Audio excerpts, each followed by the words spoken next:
Hello everyone, good morning good morning good morning. तो कितने बच्चे हमारे पास उठ के आ चुके हैं सुबह सुबह 6 बजे लेक्चर अटेंड करने के लिए?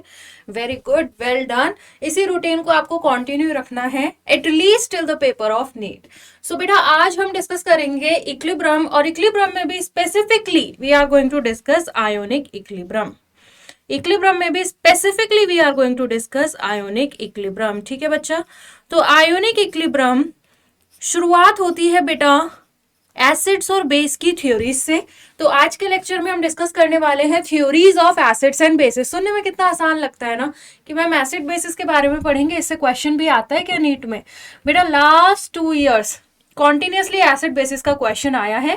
तो theories of acids and bases बहुत इंपॉर्टेंट है, बढ़िया टॉपिक है। चलो स्टार्ट करते हैं इसको। बेटा, अगर मैं theories of acids and bases की बात करूं तो बेसिकली हमारे पास 3 थ्योरीज हैं। ध्यान देना बच्चा, ध्यान देना। बेसिकली वी हैव 3 थ्योरीज, मतलब एसिड बेस को डिफाइन करने के 3 तरीके हैं। कौन कौन से? Number 1 Arrhenius concept. ठीक है बच्चा?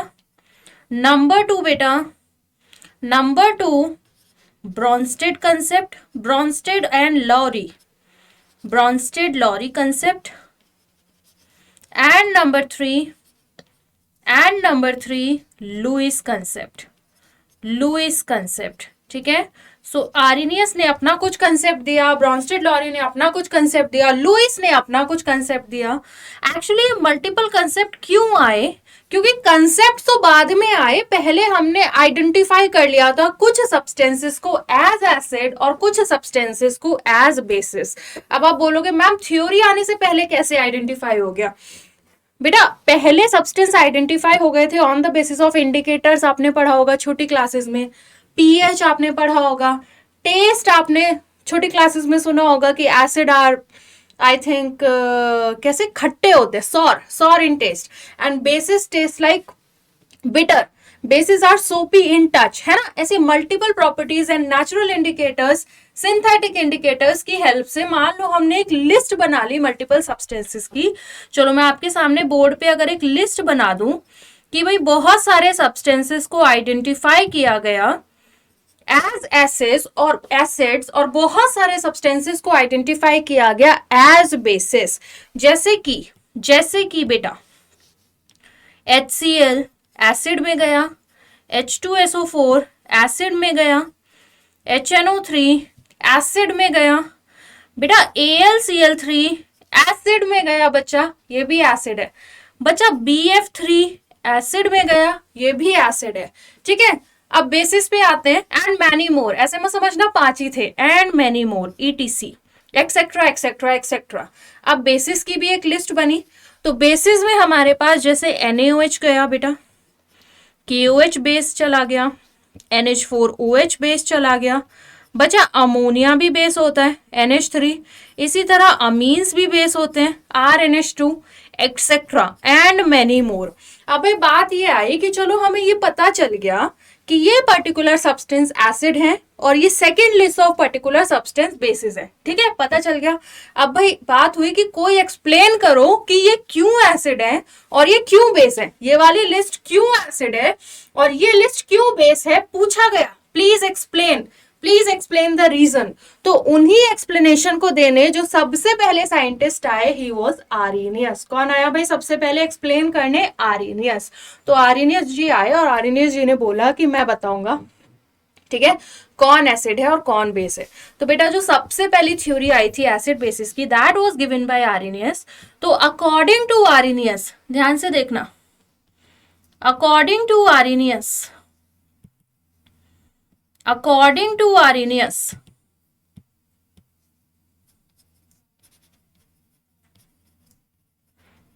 according to Arrhenius बेटा एसिड्स वो सब्सटेंस होते हैं which donates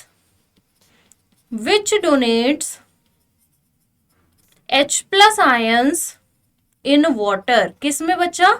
वाटर में, या फिर आप कह सकते हो एक्वस सोल्यूशन में, अपने एक्वस सोल्यूशन में या पानी में, क्योंकि एक्वस यूज किया जाता है पानी के लिए, वाटर के लिए। तो जो H प्लस आयरन डोनेट करते हैं पानी में या अपने एक्वस सोल्यूशन में, तो चाहो तो इसको ऐसे लिख दो कि HCl ने पानी में H+ डोनेट किया, तो जब HCl ने H+ डोनेट कर दिया पानी को तो H3O पॉजिटिव बन गया प्लस Cl नेगेटिव बन गया। या एक और तरीका है लिखने का, आप ऐसे भी लिख सकते हो कि HCl एक्वस सोल्यूशन में HCl ने H+ डोनेट कर दिया तो Cl नेगेटिव बचा।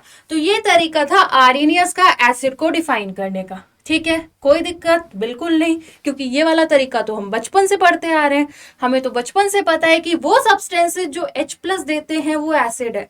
फिर एक बात बताओ, अगर H+ देने वाले सब्सटेंस एसिड है तो AlCl3 को हम कैसे एसिड बोल दें? इसमें तो H+ है ही नहीं, इसमें तो हाइड्रोजन है ही नहीं। BF3 को हम कैसे एसिड डिफाइन करें? कैसे? आर्सेनियस की अगर हम डेफिनेशन को एक्सेप्ट करते हैं एसिड्स वाली, तो हाउ डू वी एक्सप्लेन कि AlCl3 क्यों एसिड है या BF3 क्यों एसिड है? बात समझ में आ रही है ना? अब आर्सेनियस ने बेस को कैसे डिफाइन किया बेटा? According to आर्सेनियस,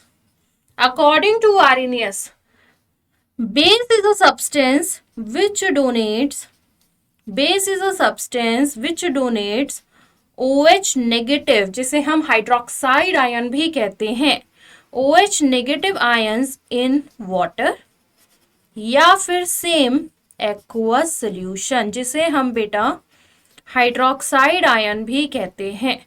OH negative ions जो सब्सटेंस डोनेट कर दे, फर्निश कर दे पानी में जाके, वही बेस है। फॉर एग्जाम्पल NaOH बेटा, NaOH एक्वस सोल्यूशन में OH- डोनेट करके Na+ बचता है। ठीक है, तो ये बेस है।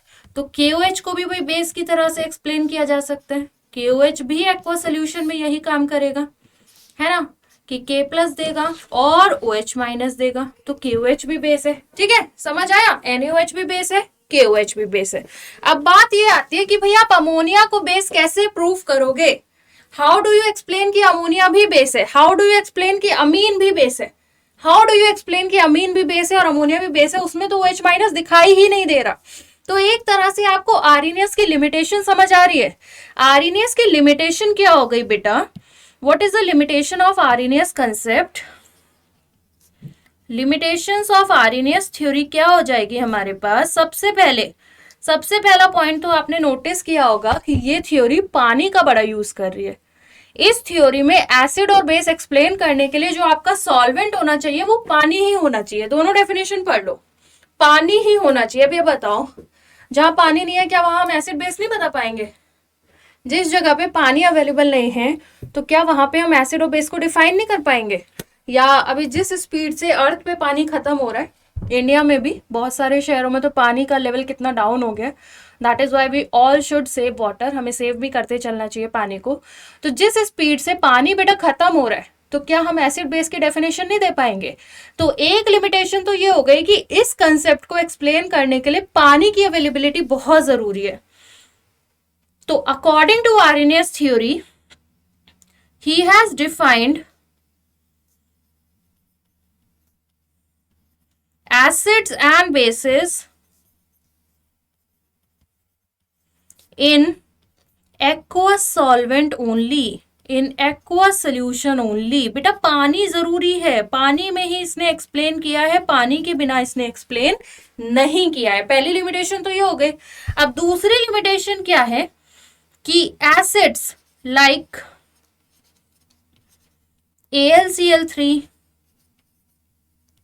BF3, etc., and base like NH3, RNH2, etc., cannot be explained by Arrhenius concept. बेटा आर्हेनियस का कंसेप्ट कुछ एसिड्स को वो क्यों एसिड है ये एक्सप्लेन नहीं कर पाता, या कुछ बेसिस को वो क्यों बेस है ये एक्सप्लेन नहीं कर पाता। Is this clear? Limitation clear हो गई? आर्हेनियस का कंसेप्ट समझ आ गया? Very good. अब बात करेंगे, अगर आर्हेनियस में लिमिटेशन आई तो जरूर किसी दूसरे साइंटिस्ट ने आके अपना कंसेप्ट बताया होगा, तो वो साइंटिस्ट थे ब्रॉन्स्टेड एंड लॉरी। तो ब्रॉन्स्टेड लॉरी ने एसिड को कैसे डिफाइन किया बेटा? According to Bronsted and Lowry, बच्चा एसिड कौन है, एसिड की डेफिनेशन नहीं बदली। ब्रॉन्स्टेड लॉरी ने एसिड की डेफिनेशन में बिल्कुल छेड़छाड़ नहीं की। According to Bronsted Lowry acids are proton donor, बस एक वर्ड उन्होंने बदल दिया।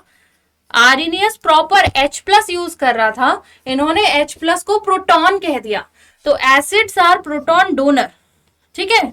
और according to Bronsted Lowry base क्या होता है? बेस होता है बच्चा प्रोटॉन एक्सेप्टर। बेस की डेफिनेशन बदल गई, वहां पर बेस की डेफिनेशन थी बेटा OH- डोनर, यहां बेस की डेफिनेशन हो गई प्रोटॉन एक्सेप्टर। लेकिन ब्रॉन्स्टेड लॉरी ने बिल्कुल भी ये नहीं बोला कि to aqueous, to water, water वाला लिमिटेशन हट गया, समझ पा रहे हो? वाटर वाली जो लिमिटेशंस थी वो बिल्कुल एलिमिनेट हो गई यहां पर। लेकिन अभी क्या बाकी है कि इन्होंने डेफिनेशन दे दिया प्रोटॉन के टर्म्स में कि proton donors are acid, proton acceptors are bases. Example देखते हैं पहले।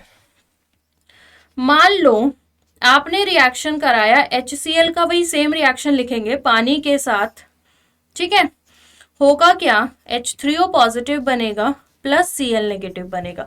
तो ध्यान से देखना, इस रिएक्शन में यहां से H+ ऑक्सीजन के पास गया है, तो ऑक्सीजन ने अपने लोन पेयर की वजह से H+ को एक्सेप्ट किया है, तो HCl तो हो गया प्रोटॉन डोनर, HCl तो है यहां पर प्रोटॉन डोनर, और वाटर है यहां पर प्रोटॉन एक्सेप्टर, वाटर है यहां पर प्रोटॉन एक्सेप्टर। तो HCl को तो हम बोलेंगे बेटा एसिड, और वाटर को यहां पर हम बोलेंगे बेस। तो आप देख रहे हो ब्रॉन्स्टेड लॉरी के कंसेप्ट में पानी बेस है, जबकि आर्हेनियस कहता है कि पानी न्यूट्रल है।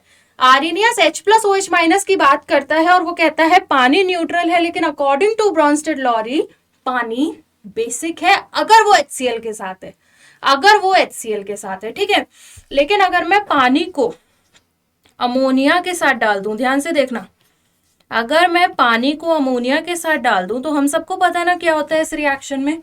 इस रिएक्शन में पानी H+ देता है अमोनिया को, पानी H+ देता है अमोनिया को, और हमें मिलता है NH4 positive plus OH negative. समझ पा रहे हो?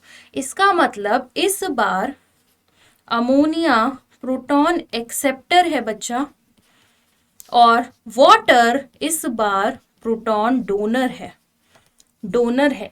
तो अमोनिया को तो हम बोलेंगे बेस क्योंकि वो प्रोटॉन को एक्सेप्ट कर रहा है, लेकिन वाटर को इस बार हम बोलेंगे एसिड क्योंकि वो प्रोटॉन को डोनेट कर रहा है।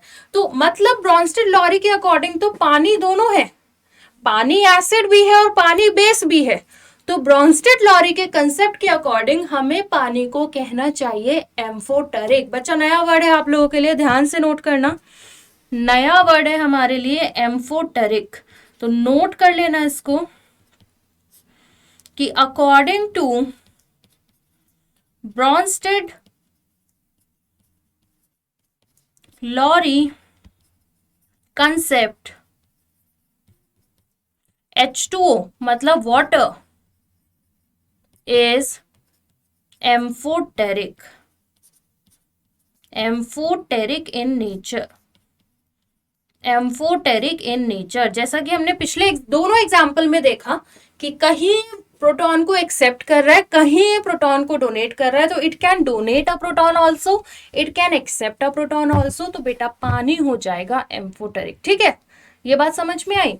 दूसरा एक और एग्जाम्पल लेते हैं कि अगर हम HCl को NH3 के साथ मिला रहे हैं, ठीक है बेटा, तो बच्चा हमें पता है कि HCl एक एसिड है, तो वो अपना हाइड्रोजन अमोनिया को डोनेट करेगा, अमोनिया एक बेस है, तो HCl तो बनाएगा Cl- और अमोनिया बनाएगा NH4 पॉजिटिव। तो हमें ये अच्छे से पता है कि HCl यहाँ पर एसिड है, अमोनिया यहाँ पर बेस है।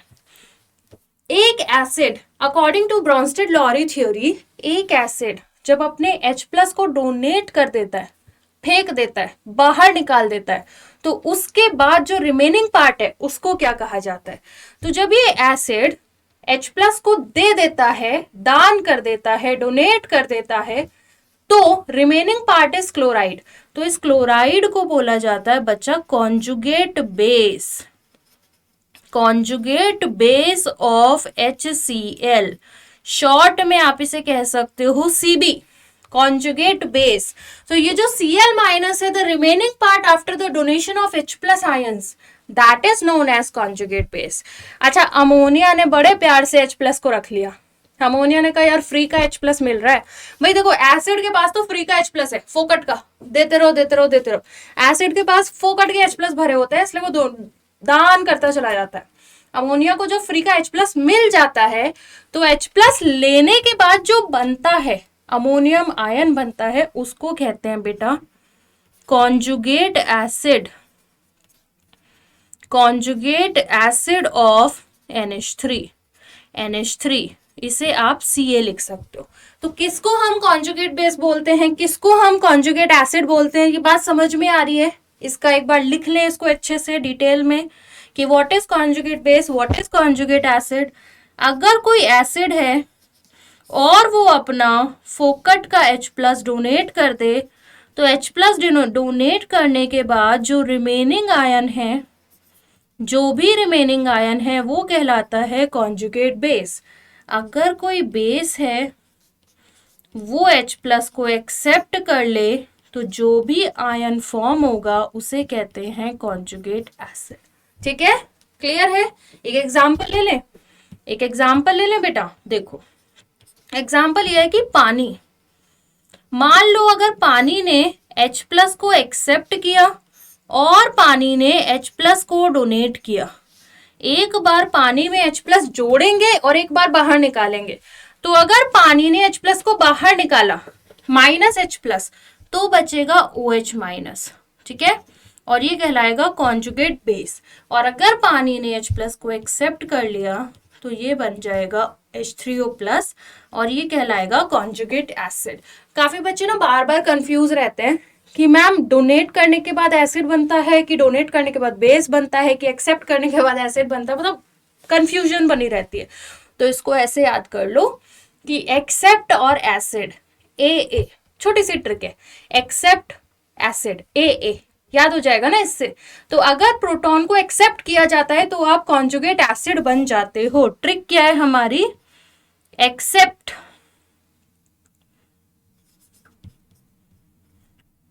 Acid AA, this is our trick. तो अगर आप H+ को एक्सेप्ट कर जाते हो तो आप कॉन्जुगेट एसिड बन जाते हो। तो डोनेट करने पे आप क्या बन जाओगे? Conjugate base. डोनेट करने पे आप क्या बन जाओगे? Automatically you are getting to know कि डोनेट करने पर आप कॉन्जुगेट बेस बन जाओगे। ठीक है, ब्रॉन्स्टेड लॉरी का भी कंसेप्ट क्लियर है। 2 थ्योरी हो गई हमारी एसिड बेस की। अब इस थ्योरी से फायदा क्या हुआ? इस थ्योरी ने अमोनिया को बेस साबित कर दिया, जो कि आर्रेनियस नहीं कर पाया था। आर्रेनियस नहीं बता पाया था कि why ammonia is a base, क्योंकि OH- अमोनिया पे नहीं था। बट ब्रॉन्स्टेड लॉरी ने बता दिया, क्योंकि ये प्रोटॉन को एक्सेप्ट करता है, this is the reason it is a base. और क्या बेनिफिट है इस थ्योरी का? बेटा ये भी तो बेनिफिट है कि पानी वाली लिमिटेशन खत्म हो गई। अब ये टेंशन तो नहीं है ना कि हम मान लो एक्सपेरिमेंट परफॉर्म कर रहे हैं किसी रेगिस्तान में, पानी दूर दूर तक, कोसों मील तक नहीं है, और हमारे बस का नहीं है इतनी दूर से पानी उठा के लाएं। तो बिना पानी के भी हम एसिड और बेस बता पाएंगे, just because of Bronsted and Lowry. Is this clear? Clear है? पक्का समझ आया? Very good. लेकिन अभी भी क्या ब्रॉन्स्टेड लॉरी ने, वापस आते हैं अपनी लिस्ट पे, AlCl3 को एक्सप्लेन किया? सोचो, क्या अभी भी ब्रॉन्स्टेड लॉरी ने AlCl3 को एक्सप्लेन किया कि Y AlCl3 is an acid? क्या अभी भी उसने BF3 को एसिड प्रूव किया? भाई ब्रॉन्स्टेड लॉरी हो या आर्रेनियस हो, दोनों ने प्रोटॉन डोनर ही बोला है ना। अब AlCl3 में ना तो प्रोटॉन है, ना H+ है ही नहीं, ना BF3 में, तो अभी भी लिमिटेशन बाकी है। इस लिमिटेशन को दूर किया है भाई लुईस जी ने। ये वही लुईस हैं जिन्होंने केमिकल बॉन्डिंग के बहुत सारे स्ट्रक्चर्स हमें दिए थे। तो जो तीसरी हमारी थ्योरी आ रही है that is Lewis theory. Lewis theory ने कंसेप्ट ही बदल दिया। लुईस थ्योरी को ये पता चल गया था, लुईस को ऑब्वियसली केमिकल बॉन्डिंग में इतना बड़ा काम करने के बाद लुईस को ये आइडिया लग गया था कि सारा खेल भाई इलेक्ट्रॉन्स का है, इलेक्ट्रॉन्स का, ना हाइड्रोजन का खेल है ना OH माइनस का खेल है। लुईस गॉट टू नो कि यहाँ सारा खेल इलेक्ट्रॉन्स का है। केमिकल में एक्चुअली केमिस्ट्री में आप देख लो, आपका पूरा ऑर्गेनिक केमिस्ट्री में पूरा खेल इलेक्ट्रॉन्स का है। अगर आप इलेक्ट्रॉन से खेलना सीख गए आप ऑर्गेनिक सीख गए। इनऑर्गेनिक केमिस्ट्री की रिएक्शंस में खेल इलेक्ट्रॉन्स का है और एसिड बेस को डिफाइन करने में भी खेल इलेक्ट्रॉन्स का है। इलेक्ट्रोकेमिस्ट्री में करंट क्यों बहती है, इलेक्ट्रॉन्स का खेल है, ठीक है। तो सारा खेल यहाँ इलेक्ट्रॉन्स का है। तो लुईस ने जो कंसेप्ट दिया है दैट इज इलेक्ट्रॉनिक कंसेप्ट। बेटा इलेक्ट्रॉन पर बेस्ड है ये कंसेप्ट। तो लुईस को ये पता चला कि एसिड कौन होते हैं। लुईस के according acid are electron pair acceptor. जो इलेक्ट्रॉन पेयर को एक्सेप्ट कर ले वो एसिड है। और बेस कौन है भाई, base are electron pair donor. अब ये बताओ इलेक्ट्रॉन पेयर को एक्सेप्ट कौन करेगा, जिसके घर में जगह होगी ना, जिसके घर में जगह होगी इलेक्ट्रॉन को रखने की वही एक्सेप्ट करेगा ना। अब घर में जगह है नहीं, मेहमान बुला लोगे, ऐसा तो नहीं होता ना। तो इलेक्ट्रॉन को एक्सेप्ट कौन करेगा, जिसके घर में जगह होगी। घर में जगह होगी मतलब जिसका ऑक्टेट इनकम्प्लीट होगा, जिसका ऑक्टेट इनकम्प्लीट होगा। तो इनकम्प्लीट ऑक्टेट या electron deficient molecule act as Lewis acid. और बेटा बेस कौन होते हैं, इलेक्ट्रॉन रिच, या फिर आप कह सकते हो लोन पेयर रिच। जिनके पास लोन पेयर हैं देने के लिए वो बेस है। जैसे कि बेटा BF3 का ऑक्टेट इनकम्प्लीट है, ये NH3 से लोन पेयर लेता है, ये NH3 से लोन पेयर लेता है, लोन पेयर लेता है क्योंकि इसका ऑक्टेट इनकम्प्लीट है, इसलिए BF3 एसिड है और NH3 बेस है। इस वजह से BF3 एसिड है और NH3 बेस है। क्लियर हुआ, समझ आया।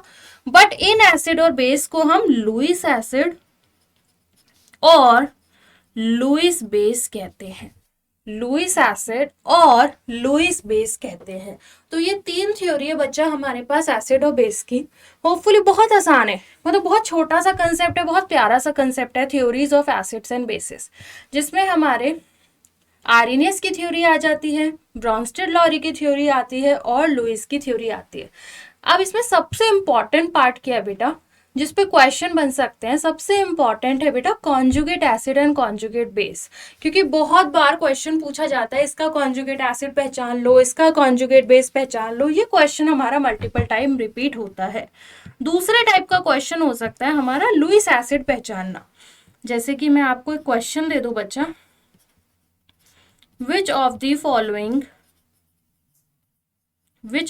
following is a Lewis acid? Which of the following is a Lewis acid? बेटा आपके पास एग्जाम ऑप्शंस हैं CH4, H2O,